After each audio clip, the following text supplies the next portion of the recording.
आपण आता चटणीचं पापलेट बघणार आहोत। तर ही पापलेटं आणलेली आहेत, अशी लहान छोटी पापलेटं घ्यायची, ती अशी कापून आणलेली आहेत, अशी आतून अशी याच्या पोटाच्या तिथून कापून त्या कोळणी देतात म्हणजे, आणि असं थोडे थोडे असे चिरा केलेले आहेत। ही अशी पापलेटं ह्याच्यापेक्षा मोठी असली तरी थोडी तरी चालतात, पण ही आम्ही अशी आणलेली आहेत। त्याच्यानंतर ही तीन पापलेट आहेत, 3 पापलेट आहेत, आणि त्याला आपण चटणी करायची आहे। तर चटणीसाठी पहिल्यांदा लागणार आहे हा नारळ आहे, ओलं खोबरं ते आहे, त्याच्यानंतर कोथिंबीर आहे, त्याच्यानंतर हिरव्या मिरच्या आहेत, तिखटापुरता मिरच्या आहेत, लसूण आहे, आणि थोडंसं आलं आहे। थोडंसं आलं आहे, आपण चटणी करायची आहे म्हणून, आणि लिंबू पण आहे, पण या चटणीमध्ये साखर घालायची नाही आहे, आपली फक्त तिखट चटणी करायची आहे। आणि ही थोडंसं मीठ आणि थोडीशी हळद ही आम्ही आता पहिल्यांदा पापलेटला लावून बाजूला ठेवणार आहे। याला आपण लावून घेऊया थोडं थोडं मीठ, कारण आतमध्ये असं जास्त लागत नाही ना, म्हणून थोडंसं लावायचं आहे, जास्त नाही। चटणीमध्ये मीठ येणारच आहे, नाही चटणीत मीठ येणार आहे, आणि मग जास्त होईल मीठ, म्हणून अगदी कमी कमी लावायचं आहे।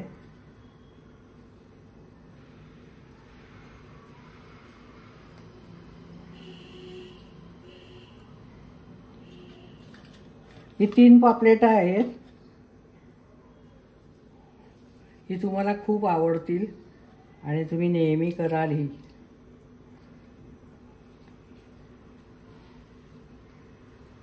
ही आता आपण बाजूला ठेवूया आणि चटणी करून घेऊया आधी पहिल्यांदा।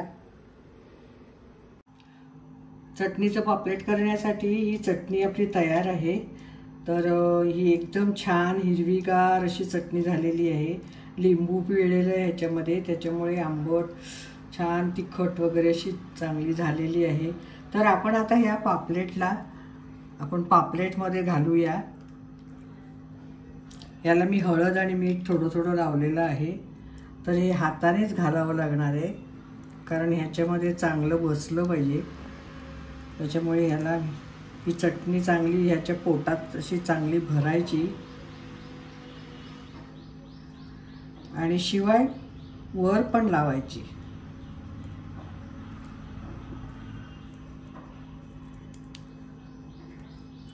आणि मग ही तेलावरती सोडायची, मंद गॅसवरती चांगली भाजून तळून घ्यायची।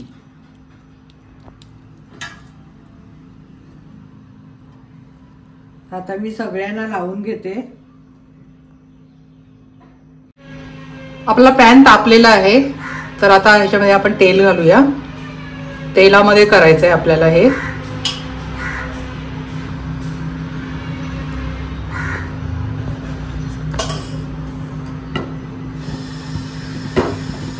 मंद गॅसवर अगदी खरपूस भाजून घ्यायचं आहे।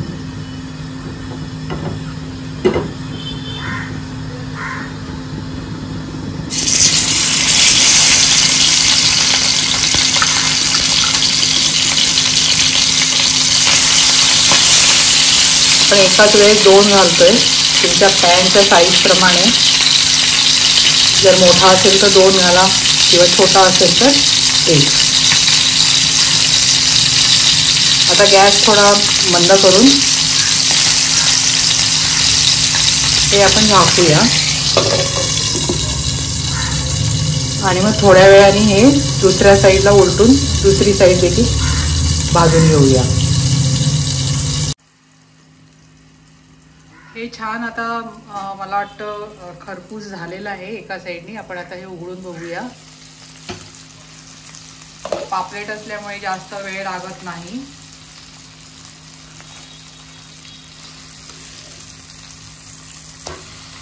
वा,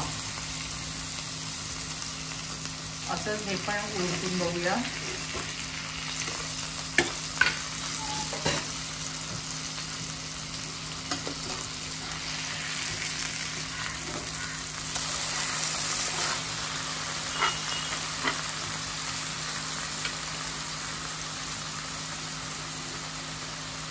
दोन्ही पापलेट छानपैकी खरपूस झालेली आहेत एका साईडनी. आता आपण दुसऱ्या बाजूनी देखील करूया. तर थोडंसं तेल घालूया.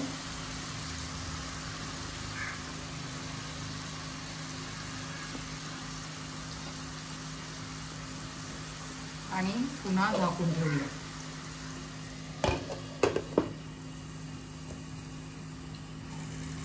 ही आपलं दुसऱ्या साईडने देखील झालंय की नाही ते पाहूया.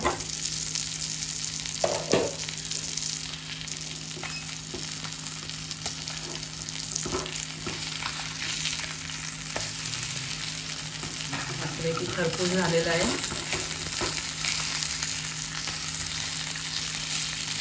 आता हे मी काढून घेते. ही आपली गरमागरम खरपूस भाजलेली चटणीची पापलेट तयार आहेत. तर आजचा आमचा हा चटणीच्या पापलेटचा एपिसोड तुम्हाला कसा वाटला ते नक्की कळवा. आणि आमच्या चॅनेलला सबस्क्राईब केलं नसेल तर जरूर सबस्क्राईब करा. आणि ही पापलेट तुम्हाला स्टार्टर म्हणून किंवा कुठल्याही पार्टीमध्ये एक वेगळा पदार्थ म्हणून किंवा नुसतंच खायचं असेल तरीसुद्धा तुम्ही हे खाऊ शकता. जेवणामध्ये देखील घेऊ शकता. नेहमी पापलेट नुसतं तळण्यापेक्षा हे असं चटणीचं करून तुम्ही एक एक अख्खं पापलेट देखील असं करू शकता. छोटी मोठी कुठच्याही तुमच्या आवडीप्रमाणे तुम्ही बनवू शकता. तर अशा छान छान रेसिपी पाहण्यासाठी पाहत राहा स्पाइस स्टोरी अँड सोल.